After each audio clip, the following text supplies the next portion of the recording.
Hey you guys, what's going on? Welcome back to yet another demonstration. Today I've got this Homestead Whisperfan 3 here. I picked this up for free off of Craigslist. Jesus, I don't even know when, and frankly I don't really care. But anyways, I'm gonna go ahead and actually, let's get you guys the close-up first. You can see the mounting bracket's a little bit exposed, mainly because the wires are kind of a pain. So I just haven't done anything with them. They can hang out. This fan will be up for like a week or something. Here's the tag. I'm trying to move around. Stupid tripod is absolutely annoying. It's really not convenient for getting up and moving. But to be fair, I'm probably not doing it in the smartest of ways anyways. There's the tag, and then there it is. Yeah, obviously the sockets are a bit screwed up, so oops, I didn't even touch the socket, I touched the bulb. Anyways, yeah, so I bought those light bulbs because I figured that was like the only way I could put lights on this thing, is if they were Edison or vintage style. They weren't exactly what I was picturing it to have, but I feel like it turned out okay in the end. The center one is a different size than the rest.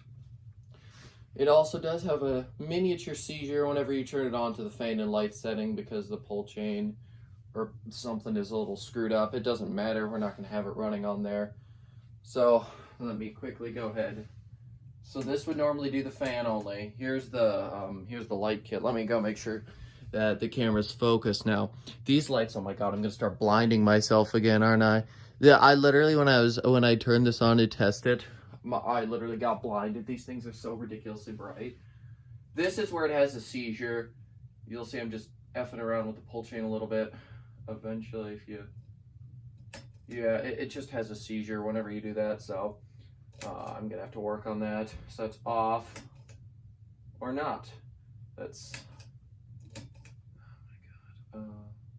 Fan start? I don't know. I'm really quite distracted right now. Okay, now. Okay, one more time. Okay, I got a notepad here as well to say what speeds-ish I want to show it on here. I will have a video of me testing the speeds more in depth coming up at some point. There we go. So this is the minimum, the slowest it can go.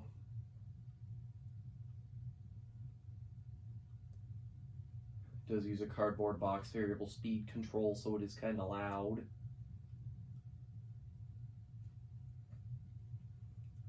Little bit of a wobble, but honestly, it's never anything really that bad. It's probably like the worst it gets. Yeah, low. This is, I think, the most it ever wobbles.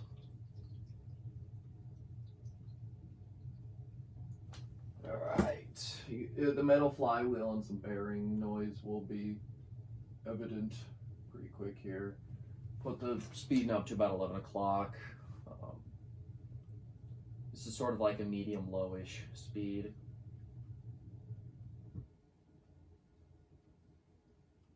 Definitely start to hear making some noise now.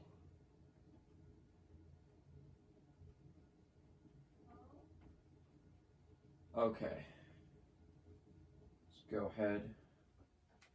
Put it to about 9 o'clock on the variable speed.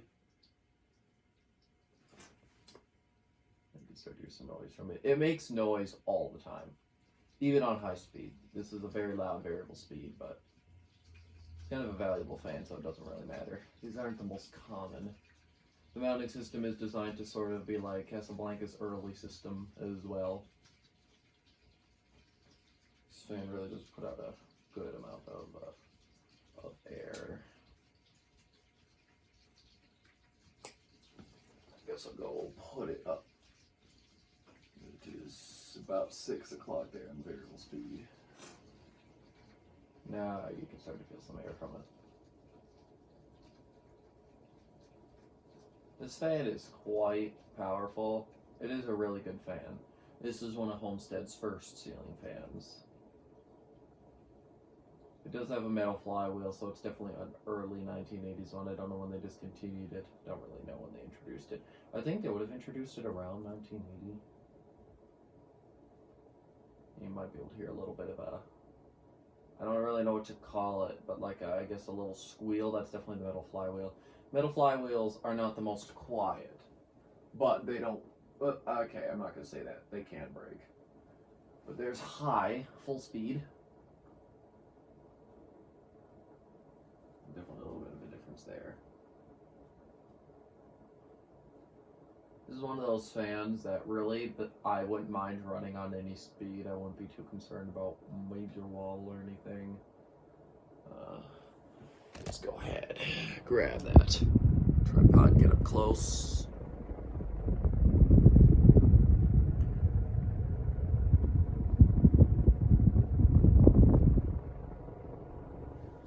Okay, let's go put you guys back here. Get it focused. Get back in the chair here. Go ahead and turn it off. I'm not going to screw around with the chains. I'm just going to confuse it, so I'm not even going to bother.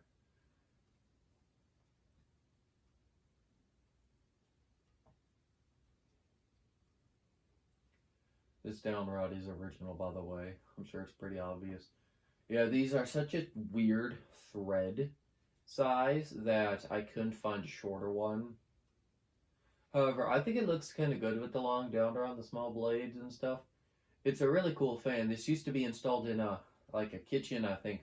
The thing was coated in grease. The top of it was coated in grease. The top of the blades are coated in grease.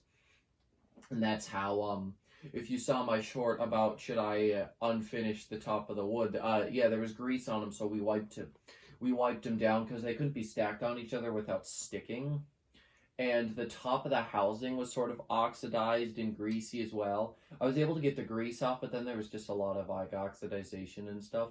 The finish wasn't really fading, it was more oxidizing. Now, on the switch housing here and on the back side of the light kit, there is definitely some finish fading. It's not the worst. It's pretty bad. It's almost all gone. But yeah, it is stopped now. Guess I'll get up close again. But yeah, you could sort of see that the finish is faded there. And on that side, you could see how it's also pretty much all gone. And then on the top here, you can see what the blades are like. And then, so the top of the motor housing, interesting story. I'm going to quickly go put another light on so you guys can see a little bit better. But, yeah, so this isn't even the original finish. Honestly, this is pretty much just the bare finish in some places.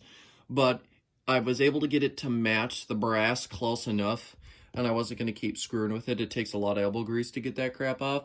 So I just said, screw it, I'm leaving it. It doesn't look terrible anymore.